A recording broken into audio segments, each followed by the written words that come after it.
ஒரு கண்ட்ரி ஃபுல்லாக இவ்வளோ டிஃப்ரெண்ட்டான சிலபஸ் வச்சுட்டு எப்படி ஒரு எக்ஸாம் மட்டும் ஒன்றும் நடத்த முடியும்? இந்த மாதிரி இவ்வளோ இன்இக்வாலிட்டிஸ், இவ்வளோ கேஸ்ட் டிஃப்ரென்சஸ், இவ்வளோ ரிலீஜியஸ் டிஃப்ரென்சஸ், இவ்வளோ சோஷியல் கேபிட்டலாக இவ்வளோ டிஃப்ரென்சஸ் இருக்கிற சொசைட்டியில் நீங்கள் எப்படி ஒரு எக்ஸாம் வச்சு எல்லாத்தையும் கால்குலேட் பண்ண முடியும்? என்னை பொறுத்தவரையும் மெரிட் சிஸ்டம்ன்றது anti poor, anti marginal, anti Dalits எல்லாமே யாரெல்லாம் மார்ஜினலைஸாக இருக்காங்களோ அவங்களுக்கு எல்லாத்துக்குமே ஆப்போசிட்டான சிஸ்டம் தான். டீச்சர்ஸோட குவாலிட்டி இம்ப்ரூவ் பண்ணுறது கிடையாது, ஸ்கூலோட இன்ஃப்ராஸ்ட்ரக்சரை இம்ப்ரூவ் பண்ணுறது கிடையாது, பசங்களோட அவுட்கம்ஸ் வந்து அதிகமாக வரும்னு சொல்லிட்டு அதுக்கான ஸ்டெப்ஸ்லாம் எடுக்கிறது கிடையாது. இது எதுவுமே பண்ணாமல் அந்த 5 வருஷம் படித்தார்ல, அந்த படித்ததுக்கான ஒரு வேல்யூ இருக்குல்ல, அந்த வேல்யூவை வந்து இந்த பிஜி நீட் மதிக்கிறதே கிடையாது. 10 லட்ச ரூபா செலவு பண்ணியிருக்கான். இவ்வளோ செலவு பண்ணவன் எப்படி மக்களுக்கு போய் சேவ் பண்ணுவான்? இந்த நீட் சிஸ்டம் இருக்குல்ல, இது வந்து 80% ஆஃப் இந்தியன்ஸ்க்கு எதிராக தான் இருக்குது. இந்த நீட் சிஸ்டமே பீப்புளோடைய வாழ்வியலே இதுக்குள்ளே தான் இருக்குது, இந்த இன்கமுக்குள்ளே தான் இருக்கணும்னா அந்த பீப்புளுக்கு எதிரான ஐடியாவாக உங்களால் எப்படி இவ்வளோ ஓப்பனாக கொண்டு வர முடியுது? ஸ்டூடெண்ட்ஸை வந்து ஒரு வாருக்குள்ளே இன்டெரக்டாக ஒரு வாருக்குள்ளே தள்ளி விடுறாங்களே தவிர இவங்க ஸ்டூடெண்ட் வந்து ஸ்டூடெண்ட்ஸை கவனிக்கிறதே கிடையாது. ஒரு குழந்தைங்க அவங்க 12th முடிச்சுட்டு காலேஜ் போகிற ஒரு குழந்தைங்கன்னு யாருமே எந்த மிஸ்டேக் இருந்தாலும் யார் பொறுப்புனா நேஷ்னல் டெஸ்டிங் ஏஜென்சி தான் பொறுப்பு. இந்த என்ன நடந்திருக்குன்னா, இந்த ப்ராப்ளம்ஸ்க்கெலாம் நாங்கள் காம்பன்சேட் பண்ணுறேன்னு கிரேஸ் மார்க் கொடுத்துருக்காங்க. மெரிட் சிஸ்டம்ன்றது ஆன்டி போர் அப்படின்னு சொல்கிறீங்க. மெரிட் சிஸ்டம்னா என்ன, அது ஏன் ஆன்டி போர்? மெரிட் சிஸ்டம்ன்றது இப்போ வந்து ஃபஸ்ட் மார்க் எடுக்கிறா, இப்போ வந்து ஒரு ஸ்கூலில் நம்ம பார்க்கல, first rank, second rank, third rank, இப்போ 1000 போஸ்ட் இருக்குன்னா ஃபஸ்ட்டு 1000 பேர் வராங்க. இந்த ரிசர்வேஷன்லாம் இல்லாத சிஸ்டம் இதுதான் கிட்டத்தட்ட ஒரு மெரிட் சிஸ்டம்னு சொல்லுவாங்க. எக்ஸாம்பிளுக்கு ரிசர்வேஷன் கொண்டு வரது அது நிறைய டிஸ்கஷன்ஸ் இருக்குது. நம்ம எக்ஸாம்பிளுக்கு 10 போஸ்டிங்னா யார் ஃபஸ்ட்டு 10 பேர் வராங்களோ அவங்களுக்கு அதை கொடுக்கணும் அப்படின்னு சொல்கிறது தான் மெரிட் சிஸ்டம்.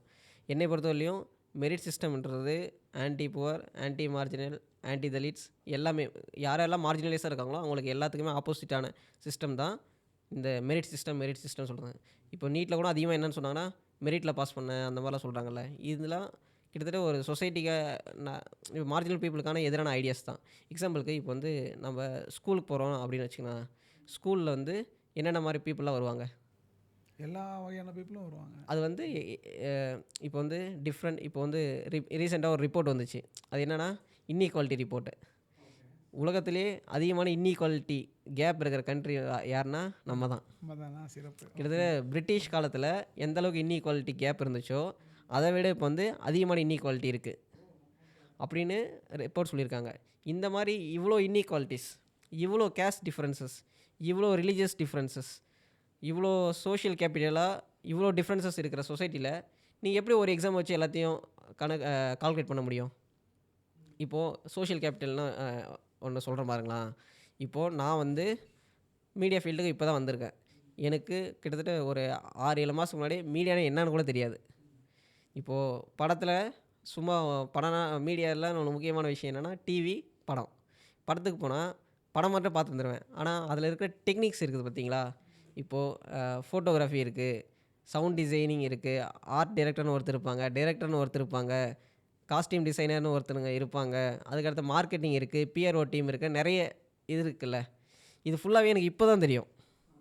இதுவே இந்த ஃபீல்டே ஒருத்தர் இருக்கார் அப்படின்னும் போது அவருக்கு பையனுக்கு இதெல்லாம் எவ்வளோ ஈஸியாக தெரியும், சின்ன வயசுலேருந்தே பார்த்துருப்போம், தெரிஞ்சிருக்கும். ஸோ இதுதான் நம்ம சோஷியல் கேபிட்டல்னு சொல்லுவோம். இப்போ இது வந்து எல்லா ஃபீல்டுக்குமே அப்ளை ஆகும். இந்த மாதிரி சோஷியல் கேபிட்டல் வந்து எந்த சொசைட்டிக்குமே அவ்வளோ அதிகமாக கிடைக்கிறதே கிடையாது. இந்த மாதிரி டிஃப்ரெண்ட்டான சோஷியல் கேபிட்டல் இருக்கிற, இவ்வளோ இன்கம் இன்இக்வாலிட்டிஸ் இருக்கிற, இவ்வளோ சொசைட்டியில் இவ்வளோ பீப்புளை வச்சுக்கிட்டு நீங்கள் எப்படி ஒரே ஒரு எக்ஸாம் வந்து எல்லாத்துக்கும் எவால்வேஷனுக்காக யூஸ் பண்ண முடியும்? ஆக்டான எக்ஸாம்பிள் என்ன, ஐஐடி, அண்ணா யூனிவர்சிட்டி எடுத்துக்கோன்னு வச்சுக்கோங்களேன். ஐஐடியில் இப்போ ரீசெண்டாக நம்ம நிறைய என்ன கேள்விப்படுறோம், நான்வெஜ் சாப்பிட்டா அந்த பசங்க வந்து தனியாக போய் கை கழுவணும், அவங்களுக்கு தனி டேபிள், இதெல்லாம் நான் கேள்விப்படுறேன்ல. இந்த மைண்ட் செட்லாம் அவங்களுக்கு எங்கேருந்து வருது? அவங்க வந்து சின்ன வயசில் என்ன பண்ணுறாங்கன்னா இந்த நான்வெஜ் சாப்பிட்றதெல்லாம் தப்பான பழக்கம் அப்படின்னு அவங்களுக்கு சின்ன வயசுலேருந்தே சொல்லிக் கொடுக்குறாங்க. ஆனால் இதுவே ஒரு கவர்மெண்ட் ஸ்கூல்லேருந்து போகிறான்ல, படிச்சுட்டு போகிறான், இந்த லோக்கல் ஸ்கூல்லாம் படிச்சுட்டு போகிறான்ல, அவன் வந்து அண்ணா யூனிவர்சிட்டி உள்ளே போய் பார்த்தாவே எல்லா பேக்ரவுண்ட் ஆஃப் பீப்புள், எல்லா கலர், எல்லா ரேஸு, இங்கே இருக்கிற எல்லா சொசைட்டி ஸ்ட்ரக்சர்லேருந்தோ எல்லாத்தையும் நம்ம பார்க்க முடியும். ஆனால் ஐஐடியில் அதை பார்க்கவே முடியாது. ஓகே. இப்போ அந்த என்விரான்மெண்ட் என்ன பண்ணுதுன்னா அவனுக்கு புதுசாக ஒரு இன்ஃபீரியாரிட்டி காம்ப்ளெக்ஸை உருவாக்கி தருது. இப்போது அந்த பையனுக்கு வந்து என்னென்னா நான்வெஜ் சாப்பிட்றது தப்புன்னு சொல்லி கொடுத்துருக்காங்க. ஆனால் இங்கே அப்படிலாம் கிடையாது. நான்வெஜ் தான் அங்கே செலிப்ரேஷனுக்கான ஃபுட்டாகவே இருக்கும். அப்படின்னும் போது நீங்கள் என்விரான்மெண்ட்டாக படிக்கிற என்விரான்மெண்ட்டை யோசிச்சு பாருங்களா. இங்கே வந்து எல்லா தரப்பான மக்கள் கூட பழகுறதுனால எல்லா மக்களோட ஐடியாஸும் உங்களுக்கு ஏற்படும். இப்போ வந்து ஒருத்தர் பீஃப் சாப்பிட்றான்னா அவனை தப்பாக பார்க்கக்கூடாதுன்றது இங்கே இருக்கும். ஆமாம். ஆனால் அங்கே வந்து நான்வெஜ்ஜே, அதுவும் நான்வெஜ்ஜே தப்புன்னு சொல்லுவாங்க. இதில் பீஃப்லாம் சாப்பிட்டா ரொம்ப ரொம்ப தப்பாக நினைப்பாங்க அவங்க. ஏன்னா அப்படி வளர்த்ததே அப்படி தான். அப்படின்னும் போது நீங்கள் எந்த அளவுக்கு படிக்கிற இடத்த டைவர்சிஃபை பண்ணுறீங்களோ அந்தளவுக்கு தான் ஒருத்தனோட லேர்னிங் அவுட்கம் இருக்கும்.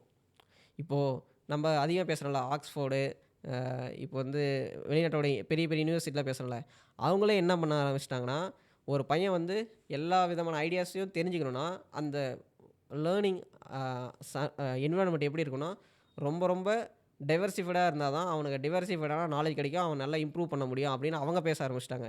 இங்கே என்னடானா இன்னமும் ஹோமோஜினியஸ் பண்ணிகிட்டு இருக்காங்க. இப்போது நீட் கோச்சிங்க்கு ஒருத்தன் போகிறான்னு வச்சிங்களேன், அந்த இடத்துல என்னன்னா பணக்காரன் மட்டும் தான் மோஸ்ட்லி நீட் கோச்சிங் போவான். ஒரு 3 வருஷம் 2 வருஷம் அவன் வந்து மற்ற வேலையெல்லாம் விட்டுட்டு அவன் போய் ஒரு நீட் கோச்சிங் சென்டர் படிக்கிறான்னு வச்சுங்களேன். அவன் ஃபஸ்ட்டு நீட் கோச்சிங் சென்டர் போனால் கிளாஸில் மட்டும் தான் இருப்பான். பசங்க கூட விளையாட போகிறானா, பசங்க கூட பழக போகிறானா, பசங்க கூட அந்தளவுக்கு ஸ்கூலில் இருக்கிற மாதிரி அங்கே நீட் கோச்சிங் இருக்குமா, இந்த மாதிரி ஒரு சிஸ்டமே இல்லாத போது நீங்கள் எந்த அளவுக்கு லேர்னிங் அவுட்கம்ஸ் உங்களுக்கு வரும். இப்போது இவன் என்ன பேக்ரவுண்ட்லேருந்து படிச்சுட்டு வந்திருக்கான் அப்படின்ற கணக்கு எடுத்துக்கிறதுல, அவன் என்ன பேக்ரவுண்ட்லேருந்து படிச்சுட்டு வந்திருப்பான் அப்படின்ற கணக்கு எடுக்கல, இவனோட சோஷியல் என்விரான்மெண்ட் எதுன்னு கணக்கு எடுக்கிறது கிடையாது.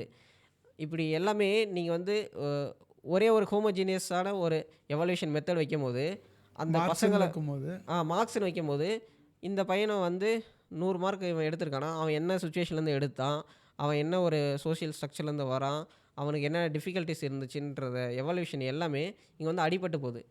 பழைய மெத்தட்லேயும் ப்ராப்ளம் இருக்குது, ஆனால் இந்த மெத்தடில் இன்னும் அதிகமாக அடிபடுவது. ஏன்னா இது வந்து ஒரு கோச்சிங் இன்ஸ்டியூட், கோச்சிங்ன்ற என்விரான்மெண்ட்டுக்குள்ளே போகுது.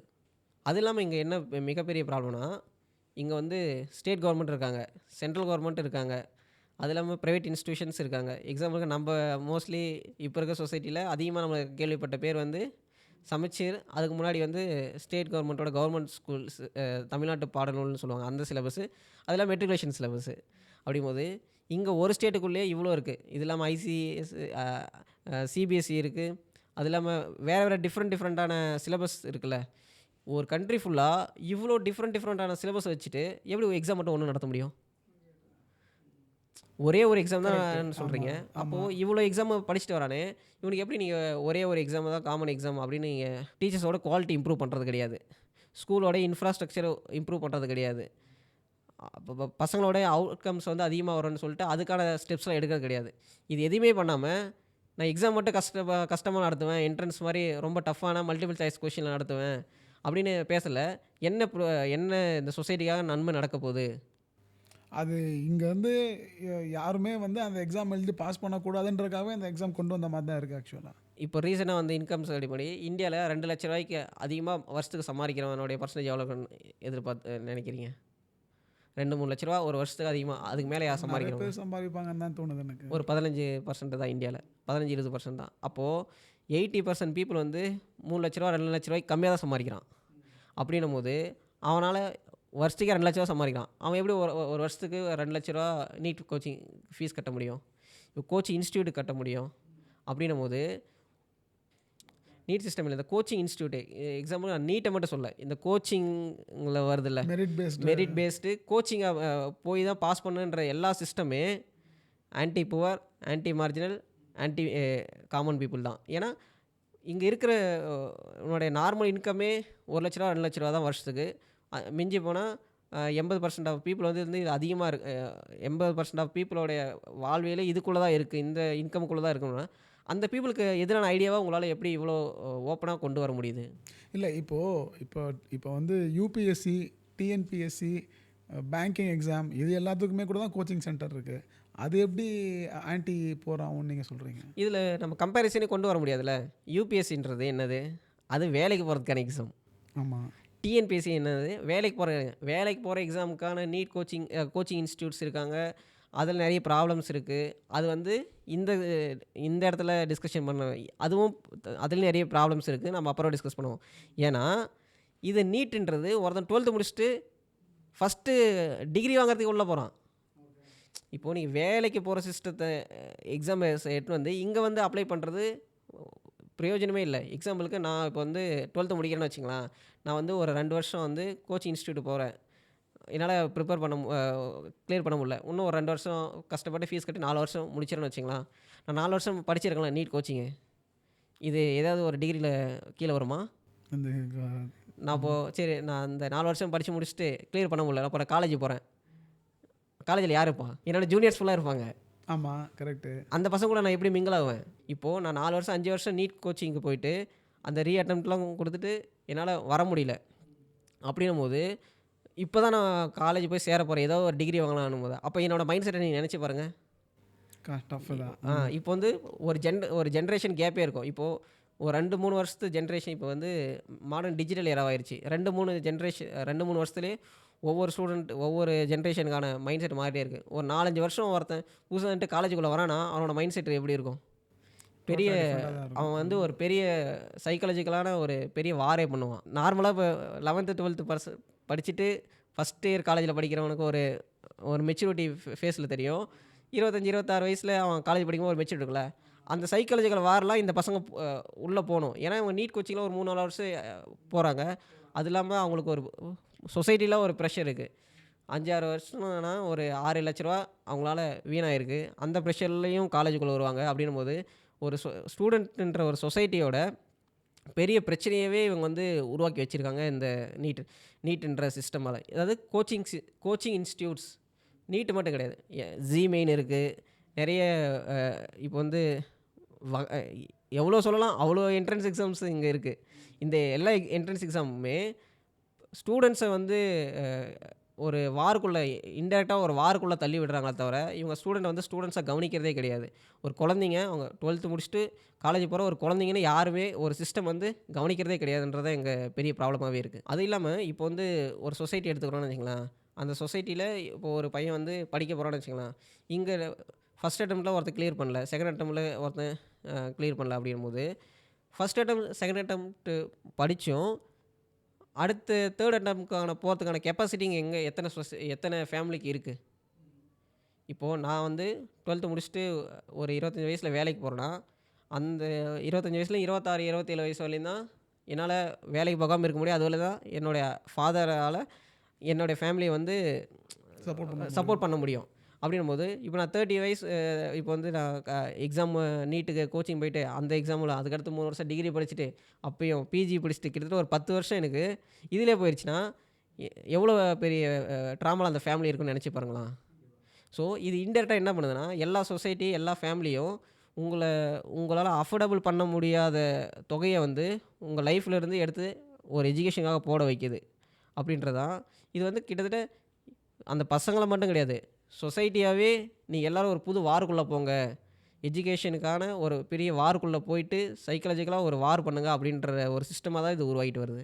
நீட்டை ஃபஸ்ட்டு இன்ட்ரடியூஸ் பண்ணும்போது தமிழ்நாடு வந்து அதை எதிர்த்துச்சு, மற்ற மாநிலங்கள்லாம் ஒன்றும் பெருசாக எதிர்க்கல.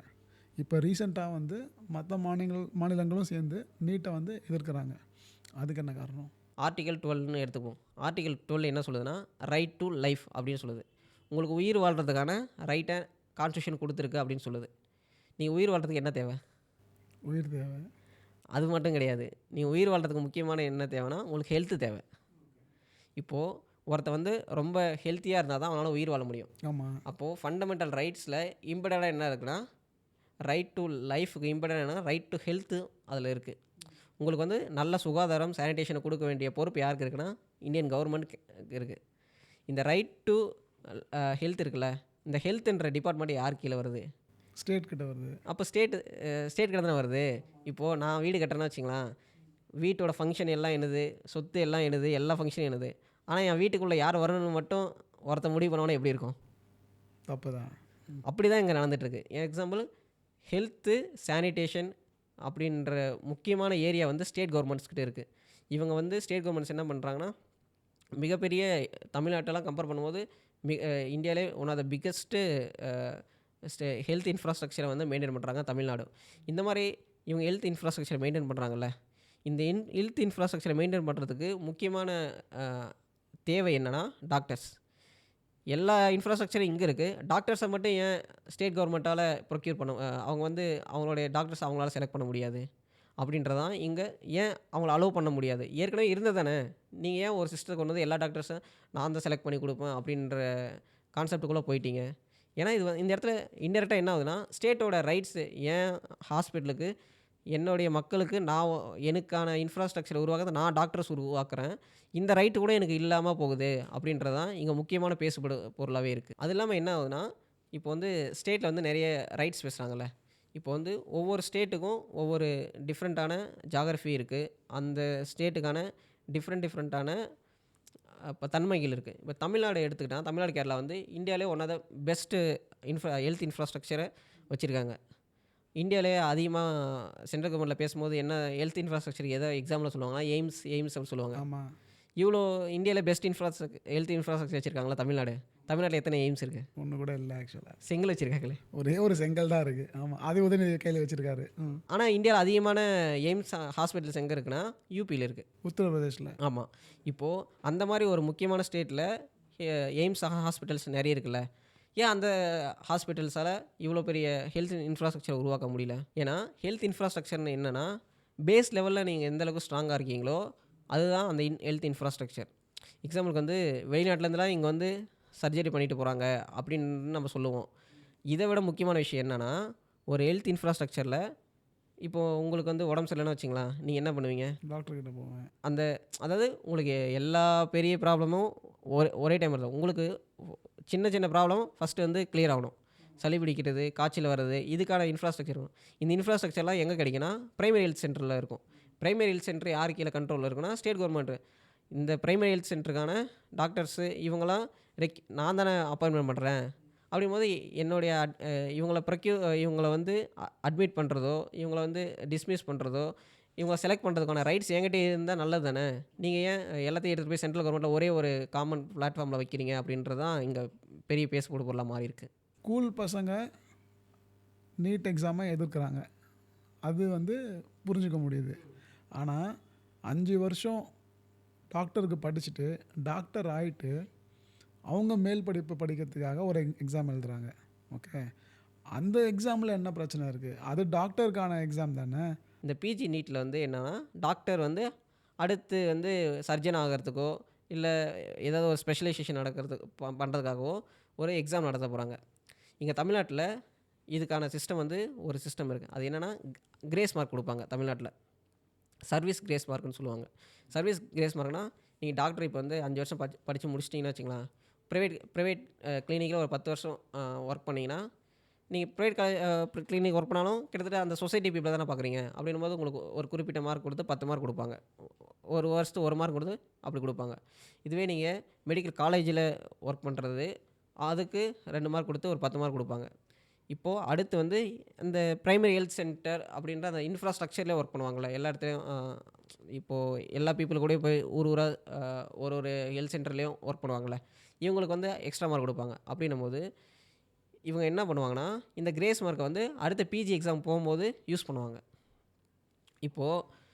இப்போ வந்து நான் வந்து ஒரு டாக்டர்னு வச்சிங்களேன், அந்த இடத்துல என்ன பண்ணுவேன்னா, இப்போ வந்து நான் பிஜி படிக்கணும். பிஜி படிக்கிறதுக்கு வந்து ஒரு பிஜி எக்ஸாம் எழுதுவோம்ல, அந்த எக்ஸாமுக்கு எழுதும் போது இன்னொருத்தவங்க எனக்கும் மார்க் டிஃப்ரென்ஸ் வரும்ல, அதை ஓவர் கம் பண்ணுறதுக்கு நிறைய மார்க் தேவைப்படும். ஏன்னா அவங்க நிறைய டெக்னிக்கலாக எழுதுவாங்க. அப்படின்னா 1 மார்க்கே பெரிய விஷயம்.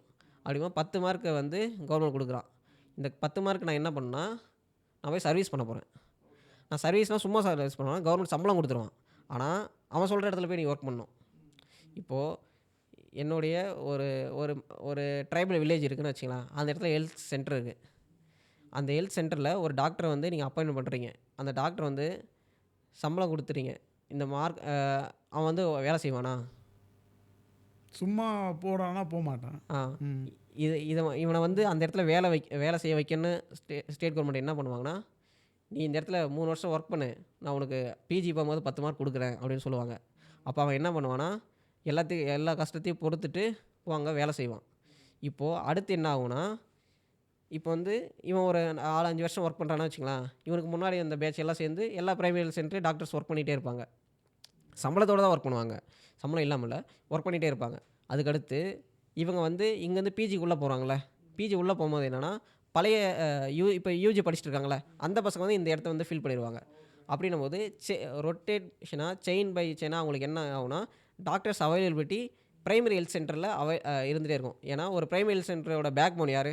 டாக்டர் தான். டாக்டர் தான். ஆமாம்.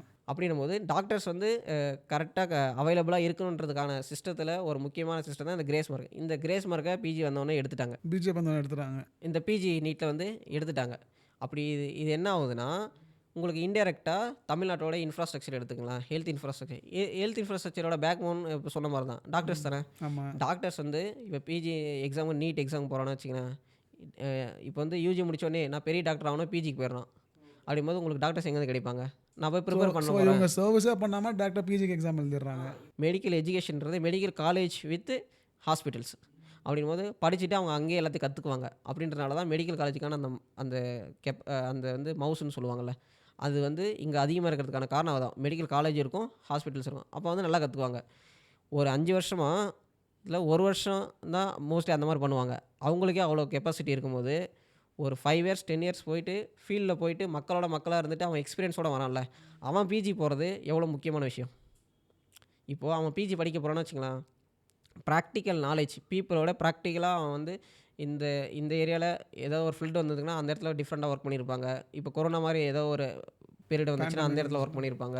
இப்போ ஏதாவது ஒரு நிஃபா வைரஸ் மாதிரி அந்த ஏரியாவுக்கு மட்டும் ஒரு வைரஸ் வந்து பிரேக் ஆகுனா அங்கே அந்த மாதிரி டிஃப்ரெண்ட்டான ஒரு எக்ஸ்பீரியன்ஸோட பிஜி டாக்டர் ஆவாங்க.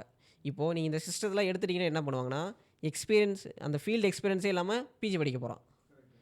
அவன் படிக்கிறதுக்கும் இது வந்து ஹெல்ப்ஃபுல்லாகும். ஏன்னா அந்த ஃபீல்டு எக்ஸ்பீரியன்ஸ்ன்றது எவ்வளோ முக்கியம் எல்லாத்துக்குமே தெரியும். அதுவும் டாக்டர்ஸுக்கு. இப்போ நீங்கள் அந்த எக்ஸ்பீரியன்ஸோட நீங்கள் டாக்டராக போய் பிஜி படிக்கும்போது அது ரொம்ப குவாலிட்டியான டாக்டர்ஸும் உருவாக்கிட்டே இருக்கும். நீங்கள் வந்து யூஜி முடிச்சிட்டேன், நான் பிஜிக்கு ஒரு எக்ஸாம் என்ட்ரன்ஸ் எக்ஸாம் எழுதுனேன், மறுபடியும் பிஜி டாக்டர் ஆகிட்டேன் அப்படின்னு சொல்கிறது எந்த அளவுக்கு ஒர்த் இல்லையோ அதை விட பல பன்மடங்கு ஒர்த்து வந்து இந்த எக்ஸ்பீரியன்ஸான டாக்டர்ஸ் வந்து பிஜியாக உள்ளே போகிறது. அது இல்லாமல் இது என்ன இந்த மாதிரி நீட் எக்ஸாம் வந்து பிஜி கொண்டு வரதுல என்ன ஒரு அண்டர்மை பண்ணுதுன்னா, ஒரு டாக்டர் இருக்கார், அந்த டாக்டர் வந்து 5 வருஷம் கஷ்டப்பட்டு படிச்சிருக்காரு. டாக்டர் படித்து பாஸ் பண்ணால் தான் பிஜி நீட்டே வர முடியும். அப்போது அவங்களுக்குன்னு ஒரு எவாலுவேஷன் சிஸ்டம் வச்சுருக்காங்க. அவங்க டாக்டர்ஸ் படிச்சிருக்காங்க, அவங்களுக்கு இன்டர்னல் மார்க்ஸ் போட்டிருக்காங்க, அவங்களுக்கு ஆனால் எவ்வளோ ப்ராசஸ் இருக்குது ஒரு டாக்டர் ஆகிறதுக்கு எக்ஸாம் முடிக்கிறதுக்கு. எக்ஸாம்பிளுக்கு சொல்லுவாங்க, ஃபஸ்ட் இயர் வந்து நீ காலேஜில் மெடிக்கல்ஸில் ஃபெயில் ஆகிட்டா நீ மறுபடியும் ஃபஸ்ட் இயர் படிச்சுட்டு தான் அடுத்த இயருக்கு வர முடியும் அப்படிலாம் சொல்லுவாங்க.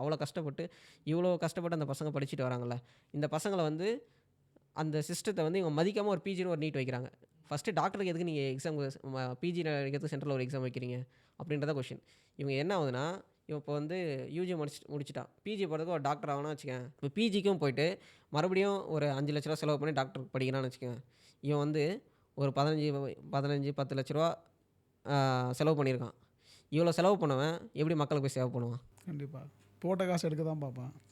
அதுதானே நேச்சர். இப்போ வந்து நீங்கள் வந்து கவர்மெண்ட் வந்து அதிகமாக 18,000 ஃபீஸ், 18 லட்சம் 20 லட்ச ரூபா சீட்டை வந்து வெறும் 18,000க்கு கவர்மெண்ட் சீட் ஏன் சொல்லித்தரேன்னா, 100 பேர் சொல்லியிருந்தால் 80 பேராக போய் சர்வீஸ் பண்ணுவான், இல்லை ப்ரைவேட் கவர்மெண்ட் காலேஜில் கவர்மெண்ட்லேருந்து சர்வீஸ் பண்ணுவான்றதுக்காக தான் கொடுக்குதே தவிர, இந்த மாதிரி நீட் கோச்சிங்கு இந்த மாதிரி சிஸ்டம் வந்துச்சுன்னா அது கமர்ஷியலைஸ் தானே பண்ணும் அந்த சிஸ்டத்தை. இப்போது 50 லட்ச ரூபா செலவாயிருக்கு அப்படின்னும் போது நான் எப்படி எல்லாத்துக்கும் ஃப்ரீயான்றது கிடையாது, நான் ரொம்ப மலிவு விலையில் எப்படி நான் மருத்துவம் பார்ப்பேன்? அப்போது இது என்ன ஆகுதுன்னா இன்டெரக்டாக ஒரு பெரிய மெடிக்கல் ஃபீல்டில் இருக்கிற மாஃபியா ஹாஸ்பிட்டல்ஸ் இருக்காங்கள்ல, அவங்களுக்கான டாக்டர்ஸை அவங்க உருவாக்குறாங்க. இந்த கமர்ஷியலைசேஷன் இன்டெரக்டாக அவங்களுக்காக தான் பெனிஃபிட்டாக தான் இருக்கே தவிர, இது வந்து தமிழ்நாட்டோட பப்ளிக் இன்ஃப்ராஸ்ட்ரக்சரை வந்து உடைக்கும். இந்த பிஜி நீட்ன்றது எக்ஸாம்ன்றது ஒரு பெரிய ப்ராப்ளமேட்டிக்கான எக்ஸாம் சிஸ்டம் தான். 0 மார்க் வாங்கினா கூட டாக்டர் ஆக முடியுமாமே, அது என்ன கதை? அதுவும் இந்த நீட்டுக்கு கொண்டு வந்த ஒரு முக்கியமான கதை தானே. ஏன்னா இப்போ வந்து நம்ம ஒரு சிஸ்டம் எக்ஸாம் எழுதுகிறோம், நீங்கள் படிக்கும்போது ஒருத்தர் பாஸ் ஆனால் எவ்வளோ மார்க் எடுக்கணும்? நான் படிக்கும்போது 35 எடுத்தால் பாஸ். 0 மார்க் எடுத்தால் பாஸ். நீங்கள் எக்ஸாமே ஒழுங்காக எழுதலைனா கூட பாஸ்னால் எப்படி இருக்கும்? நல்லா இருக்குது கேள்விப்படுறது கேட்கறதுக்கு. எக்ஸாம்பிளுக்கு இப்போ வந்து ஒரு சீட் வந்து ஒரு சிஸ்டமில் 500 டாக்டர்ஸ் வேணும்னு வச்சுங்களேன். அந்த 500 டாக்டர் வந்து 500 பிஜி டாக்டர் போஸ்ட்டுக்கு வந்து ஒரு 5000 பேர் எழுதுறான்னு வச்சுங்களேன். இதில் என்ன ஆகுனா, ஃபஸ்ட்டு வந்து அந்த 500 வந்து கவர்மெண்ட் சீட்டாக இருக்கும். 500 சீட்டில் வந்து ஒரு 300 seat government seat, 200 seat private சீட்னு வச்சுக்கலாம். அந்த 300 சீட்டு கவர்மெண்ட் சீட்டு எல்லோரும் போயிடுவான். ஏன்னா அது ஃப்ரீ சீட்டு, ரொம்ப எல்லோரும் மதிக்கக்கூடிய சீட்டு. அது இல்லாமல் ரொம்ப குவாலிட்டியான சீட்ஸ். இந்த 200 சீட் வந்து ப்ரைவேட்டோட சீட்ஸ் இருக்குல்ல, இந்த ப்ரைவேட்டோட சீட்ஸ் போனால் இங்கேயே நீங்கள் அமௌண்ட் பே பண்ணணும், ஃபீஸ் பே பண்ணணும். அப்படிங்கும்போது யாரால் ஃபீஸ் பே பண்ண முடியுமோ அவன் தான் அந்த சீட்டை போய் எடுக்க போகிறான். இந்த இடத்துல என்ன ஆகுதுன்னா, எல்லாருமே அவ்வளோ அமௌண்ட் வச்சுனும்ல, அவன் என்ன பண்ணுவான்னா, இப்போ நான் வந்து எலிஜிபிள் ஆகிட்டேன், எனக்கு அந்த சீட்டு கிடைக்கும் போது, ஆனால் என்னால் பணம் கட்ட முடியல, நான் போயிட்டு கட் ஆஃபை பார்த்துட்டு ஃபீஸ்லாம் பார்த்துட்டு நான் வெளியே வந்துட்டேன். இப்போ அந்த சீட் ஃப்ரீயாக தானே இருக்கும், அந்த சீட்டை ஃபில் பண்ணி ஆகணும்ல. அவன் என்ன பண்ணுவான்னா, எனக்கு கீழே எவனெல்லாம் மார்க் எடுத்தானே எல்லாத்தையும் கவுன்சிலிங் கூப்பிடுவான். கடைசி வரையும் எவனுமே மார்க் எடுத்தவன் எவனுமே வரலனா, 0 மார்க்கு நெகட்டிவ் மார்க் எவன் எடுத்தானோ அவனையும் கூப்பிட்டு இந்த சீட்டை எடுத்துக்கப்பா அப்படின்னு சொல்லுவான். ஓகே.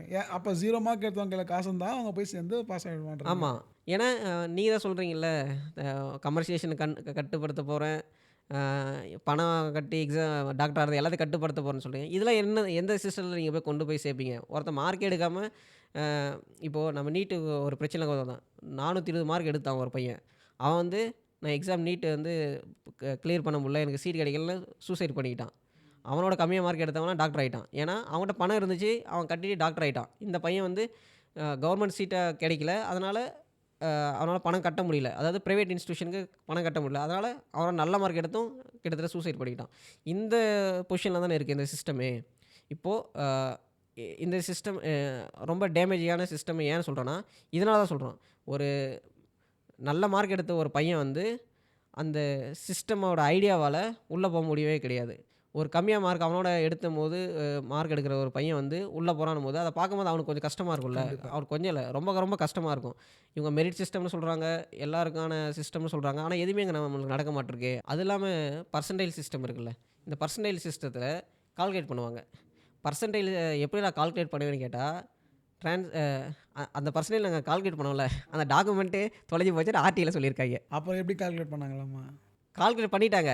இந்த கால்குலேட் பண்ணதெல்லாம் வெளியே தெரிஞ்சால் ஏதாவது கோக்குமக்கு நடந்ததெல்லாம் தெரிஞ்சிடும்ல, அதனால் அந்த டாக்குமெண்ட்டே காணுன்னு சொல்லிட்டு ஆர்டியில் சொல்கிறாங்க. யார் சொல்கிறா அப்படி? என்டிஏ அவங்க தானே இந்த எக்ஸாம் நடத்துகிறாங்க. என்டிஏல இப்போ என்ன ப்ராப்ளம் போயிட்டுருக்கு? நம்ம முன்னே பேசுன மாதிரி தான், என்டிஏன்றது இந்த நீட்டு, ஜி மெயின் இந்த மாதிரி எக்ஸாம்ஸ்லாம் நடத்துகிற ஒரு ஏஜென்சியில் இப்போது நீட்டுக்கான ரிசல்ட்டை வந்து ரிலீஸ் பண்ணியிருந்தாங்க. அந்த ரிசல்ட்டை ரிலீஸ் பண்ணுறது ஒரு பெரிய கதை. இப்போ வந்து இதில் என்ன மிகப்பெரிய ப்ராப்ளமாக உருவெடுத்திருக்குன்னா, பேப்பர் லீக்ஸ் நடந்திருக்கு. எக்ஸாம்பிளுக்கு இப்போது யூஜி எக்ஸாம் நடத்துகிறாங்க, அந்த கொஷின் பேப்பரே லீக் ஆனால் எப்படி இருக்கும்? அதுதான் இங்கே நடந்திருக்கு. ஏன்னா என்டிஏன்றது வந்து ஒரு இடத்துல நடக்கிற எக்ஸாமில், ஒரு ஸ்டேட்டுக்கு நடக்கல, கிட்டத்தட்ட இந்தியா ஃபுல்லாக எல்லா மெடிக்கல் எல்லா ஊர்லேயும் கிட்டத்தட்ட முக்கியமான எல்லா சிட்டிஸ்லேயும் எல்லா லாங்குவேஜஸ்லேயும் நடக்கிற எக்ஸாம். அப்படின்னும் போது இந்த பேப்பர் லீக்ஸ் வந்து நிறைய இடத்துல நடந்திருக்கு. இந்த பேப்பர் லீக்ஸ் நடந்தனால நிறைய ப்ராப்ளம்ஸ் இருக்குது. எக்ஸாம்பிளுக்கு இப்போ வந்து நம்ம ஸ்கூல் படிக்கும்போது, காலேஜ் படிக்கும்போதெல்லாம் ஃபஸ்ட் ரேங்க் எத்தனை பேர் எடுப்பாங்க? ஒருத்தர் 2 பேர் எடுப்பாங்க. ஒரு மேக்ஸிமம் ஒரு 10 பேர் கூட எடுப்பாங்கன்னு வச்சுக்கலாம். இந்த முறை யூஜி நீட்டில் எவ்வளோ பேர் ஃபஸ்ட் மார்க் நினச்சி பாருங்கள். எத்தனை பேர்? 67 பேர் ஃபஸ்ட் மார்க். அதுவும் ஃபுல் மார்க்கு. இப்போது ஒரு எக்ஸாமுக்கு வந்து நிறைய மெத்தட்ஸ் இருக்குமா? இது வந்து மல்டிபிள் சாய்ஸ் கொஷின் பேஸ்டு நீட்டு. ஒரு கொஷினுக்கு நீங்கள் வந்து 4 மார்க்கு அப்படின்னா 720. 720ல் நீ எல்லா கொஷின் கரெக்டாக போட்டால் 720யா? ஆனால் ஒரு கொஷின் தப்பு பண்ணிட்டா எவ்வளோ மார்க் வரும்? 1 மார்க் கம்மியாகும். 4 மார்க்கு கொஷினுக்கே தப்பு, நீங்கள் 1 மார்க் நெகட்டிவ் மார்க், அப்படின்னும் போது 5 மார்க்காக போயிடும். ஆமாம். அப்போது 720 பாசிபிள், அப்படி இல்லைனா 715 தான் பாசிபிள். ஆனால் இதில் சென்ட்ரலில் மார்க் எடுத்திருக்காங்க. சரி. 716, 718 இதெல்லாம் நடந்திருக்கு. அது எப்படி பாசிபிள்? இப்போது நம்ம வந்து எக்ஸாமுக்கு சென்டருக்கு போகிறோம். எக்ஸாம் நடத்துறது யார்? National testing agency. அங்கே ஏதாவது தப்பு நடந்தால் யார் பொறுப்பு? என்டிஏ தான் பொறுப்பு. இப்போது என்டிஏவோட நீட் நடந்துச்சுங்கள, இதில் ஒரு சுவாரஸ்யமான விஷயம் இருக்குது. எக்ஸாமுக்கு ஒரு பையன் எக்ஸாம் எழுத போயிருக்கான். எக்ஸாம் எழுத போகும்போது நிறைய லாங்குவேஜஸ் நடந்துன்னு நம்ம பேசியிருக்கோம்ல. இப்போது அவன் வந்து ஹிந்தி பேப்பர் எக்ஸாமுக்காக போயிருக்கான். அவனுக்கு கொஷின் பேப்பர் வந்தது இங்கிலீஷு. ஓகே. இவன் என்ன பண்ணியிருக்கான், எப்பயுமே சென்டருக்கு வெளியே மீடியாலாம் வெயிட் பண்ணிகிட்டு இருப்பாங்கள்ல என்னென்னு, அவன் அந்த டைமில் என்ன பண்ணான், கொஷின் எடுத்து வந்து மீடியா கிட்ட பாருங்கள், நான் ஹிந்தியில் எக்ஸாம் எழுத வந்து எனக்கு இங்கிலீஷ் பேப்பர் கொடுத்துறாங்கன்னு வந்து மீடியாவில் காட்டிட்டு போயிட்டான். அந்தளவுக்கு அவங்க ரொம்ப லெத்தார்ஜிக்காக இருக்காங்க இப்போ வந்து என்டிஏ. அது இல்லாமல் இப்போ வந்து கொஷின் பேப்பர்ஸ் எதாவது மிஸ்டேக்ஸ் வருது, இல்லை டைமிங் மிஸ்டேக் வருது, அங்கே வந்து கரண்ட் ப்ராப்ளம், எந்த மிஸ்டேக் வந்தாலும் யார் பொறுப்புனா நேஷ்னல் டெஸ்டிங் ஏஜென்சி தான் பொறுப்பு. இந்த என்ன நடந்திருக்குன்னா, இந்த ப்ராப்ளம்ஸ்க்கெலாம் நாங்கள் காம்பன்சேட் பண்ணுறேன்னு கிரேஸ் மார்க் கொடுத்துருக்காங்க. சரி. Grace mark. கிரேஸ் அந்த என்டிஏவே கொடுத்துருக்காங்க. என்டிஏவே கிரேஸ் மார்க் வந்து அனௌன்ஸ் பண்ணியிருக்காங்க.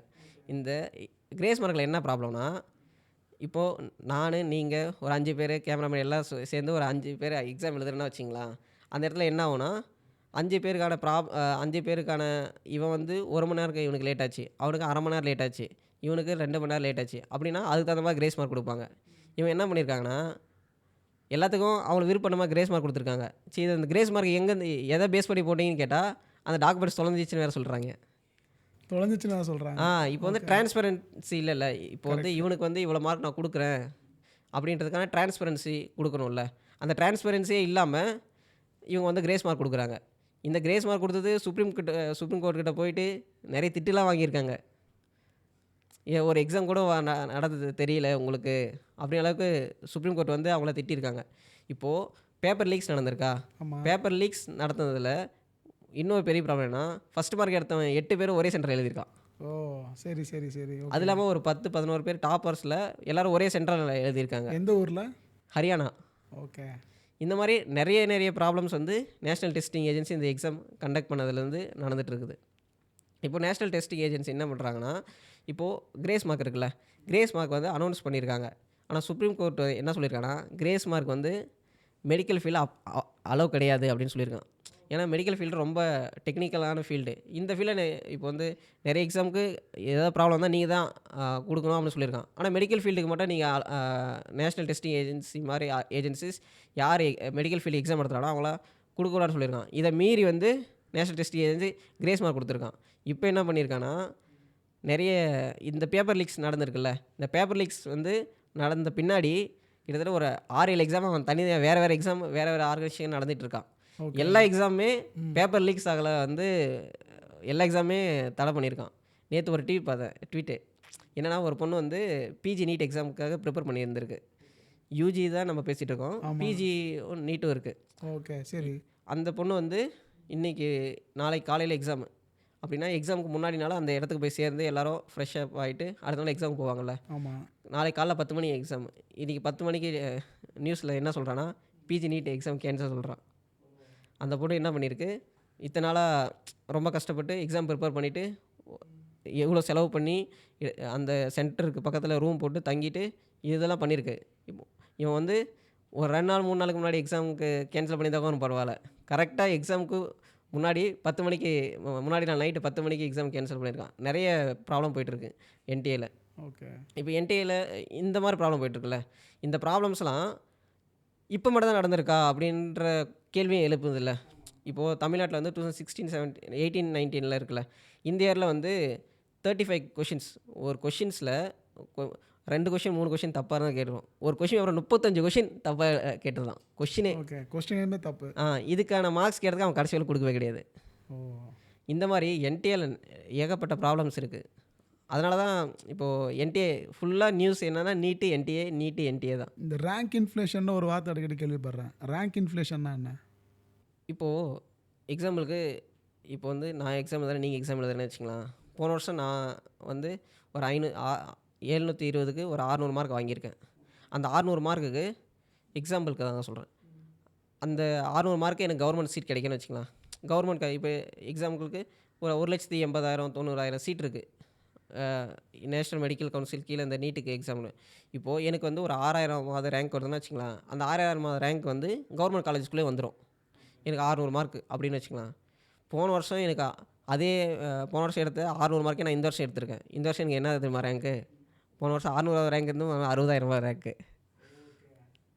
இது ஏன் நடக்குதுன்னா, நீங்கள் கிரேஸ் மார்க் கொடுக்குறீங்க, அதில் ஒரு டிரான்ஸ்பரன்சி இல்லை, இந்த மாதிரி மிஸ்டேக்ஸ் நடந்திருக்கு. பேப்பர் லீக்ஸ் நடக்கும்போது நிறைய பேர் ஃபஸ்ட் மார்க் எடுக்கும்போது உங்களுக்கு நிறைய ப்ராப்ளம்ஸ் வரும்ல. அந்த ப்ராப்ளம்ஸ் எல்லாம் நடக்கிறதா அந்த ரேங்க் இன்ஃப்ளேஷன். இப்போது போன வருஷம் ரொம்ப கஷ்டப்பட்டு படிச்சிருப்பான்ல, அவன் வந்து இந்த வருஷம் போன முறையோட அதிக மார்க் எடுத்திருப்பான். ஆனால் அவன் எதிர்பார்த்த காலேஜோ அவன் எதிர்பார்த்த சீட்டோ கிடைக்கவே கிடைக்காது. ஏன்னா ரேங்க் இன்ஃப்ளேஷன் ஆகிருக்கு. இந்த பிஜேபி குரூப் இருக்காங்கல்ல, இதில் இதுக்குன்னு ஒரு உருட்டு வந்து முட்டு கொடுக்குறாங்க. என்னென்னா 2023, 24க்கு நடந்துச்சுல, அந்த இயருக்கு என்னென்னா அதுக்கு முன்னாடி வருஷம் வந்து இந்த வருஷம் எக்ஸ்ட்ரா எழுதுக 3 லட்சம் பேர் எக்ஸ்ட்ரா எழுதியிருக்காங்களாம். 3 லட்சம் பேர் எக்ஸ்ட்ரா எழுதியிருக்காங்க, அது பிரச்சனை கிடையாது. 3 லட்சம் பேர் எக்ஸ்ட்ரா எழுதியிருந்தா இவ்வளோ ரேங்க் இன்ஃப்ளேஷன் வராதுல்ல. அதுக்கு முன்னாடி வருஷம் அதே மாதிரி 20 லட்சம் 23 லட்சம் எழுதியிருக்கான். அந்த வருஷம் மட்டும் வராது ரேங்கிங் இன்ஃப்ளேஷன். ஏன் இந்த வருஷம் மட்டும் வருது? ஏன்னா நீங்கள் வந்து எக்ஸாம் நடத்துறவங்களுக்கான பேப்பர்ஸ் வந்து ஒரு கொஷின் பேப்பர் வந்து இப்போ நீங்களும் நானும் ஃப்ரெண்டுன்னு வச்சுக்கலாம், ஒரே சென்டரில் தான் இருக்கும். நீங்கள் 10 லட்ச ரூபா கட்டி ஒரு கொஷின் பேப்பர் வாங்கிட்டீங்க, நீ ஒரு 5 லட்ச ரூபா கொடுறா நானும் சேர்ந்து அப்படின்னும் போது நிறைய பேருக்கு வந்து அந்த கொஷின்ஸ் வந்து ஸ்ப்ரெட் ஆயிடுதுல்ல. ஓகே. அப்போது எல்லாருமே இதில் காமெடி என்னென்னா, அந்த சிஸ்டத்தில் ஃபெயிலியர் எப்படி நடந்திருக்குன்னா, எக்ஸாம் போவாங்க பசங்க, எக்ஸாம் ஹாலில் உட்காந்து எந்த கொஷினும் மார்க் பண்ணாமல் வெறும் பேப்பர் வச்சுட்டு வந்துடுவாங்க. ஓ வர ஸ்டாஃப் என்ன பண்ணுவாங்கன்னா ஆன்சர் ஃபுல்லாக மார்க் பண்ணுவாங்க. அந்த மாதிரி ஒரு சிஸ்டம். ஓகே ஓகே ஓகே சரி சரி சரி. ரெண்டாவது இன்னொரு ப்ராப்ளம் என்னென்னா, கொஷின் பேப்பரே கொடுத்துருவாங்க. கொஷின் பேப்பர் கொடுத்துட்டா ஆன்சர்ஸ் மட்டும் மெமரி பண்ணி எடுத்துகிட்டு வந்து இங்கே எழுதிட்டு போயிடுவாங்க. இதனால் இந்த மாதிரி நிறைய பேர் எழுதுனதுனால கிரேஸ் மார்க்ஸு இந்த பேப்பர் லீக்ஸ் எல்லாமே நடந்ததுனால என்ன ஆச்சுன்னா, ரேங்க்கோட இன்ஃப்ளேஷன் ரொம்ப அதிகமாகிடுச்சு. ஸோ போன வருஷம் 600 மார்க்குக்கு 6000 இருந்த ரேங்க்கு இந்த நான் வருஷம் example அதே சொல்றேன். 600 மார்க்குக்கு வந்து 65000 ஆயிடுது. அந்த மாதிரி நேச்சுரலாக இல்லாமல் ரொம்ப ரொம்ப ஆர்டிஃபிஷியலாக இருக்கிறதுனால என்டிஏவோட கிட்டத்தட்ட என்டிஏலாம் ஒரு ஆர்கனைசேஷனாக எக்ஸாம் எழுதுறது தகுதி இல்லாத ஆர்கனைசேஷன்ஸ் அப்படின்னு சொல்ல அளவுக்கு இங்கே நடந்துகிட்ருக்கு. அந்த நீட் இல்லாமல் ஒரு கிளாஸ் நடத்துகிறாங்களே, அதுதான் டம்மி கிளாஸ். Dummy class. பில்லை வந்து கன்ஃபார்ம் பண்ணது யார் அப்படின்னா, அந்த 2016 வந்து பிஜேபி கொண்டு வந்த பில்லு தான். ஏன்னா அதுக்கு முன்னாடி சுப்ரீம் கோர்ட் என்ன சொன்னான்னா, ஏன் கவர்மெண்ட்டே நீட்டு கோச்சிங் கொடுக்கக்கூடாது அப்படின்னு நிறைய பேர் பேசுவாங்க. முன்னாடி கவர்மெண்ட்டுக்கு ஏற்கனவே ஸ்கூல் நடத்துகிறான், பசங்க அவ்வளோ சொல்லித்தரான், அந்த இடத்துல விட்டுட்டு உங்களுக்கு வந்து தனியாக நீட்டுன்னு ஒரு கோச்சிங் நடத்தணுமா? புவர் பீப்புளையும் மார்ஜினைஸ் பீப்புளையும் நீங்கள் கன்சிடரேஷனே இல்லாமல் எப்படி நீங்கள் ஒரு சிலபஸ் க்ரியேட் பண்ணுறீங்க? ஒரே ஒரு சிலபஸை எடுத்து வந்து எல்லா பசங்களுக்கும் நம்ம இந்தியா ஃபுல்லாக ஒரே சிலபஸை கொடுத்துருவோன்னு எப்படி ஒரே சிலபஸை இந்தியா ஃபுல்லாக கொடுக்க முடியும்?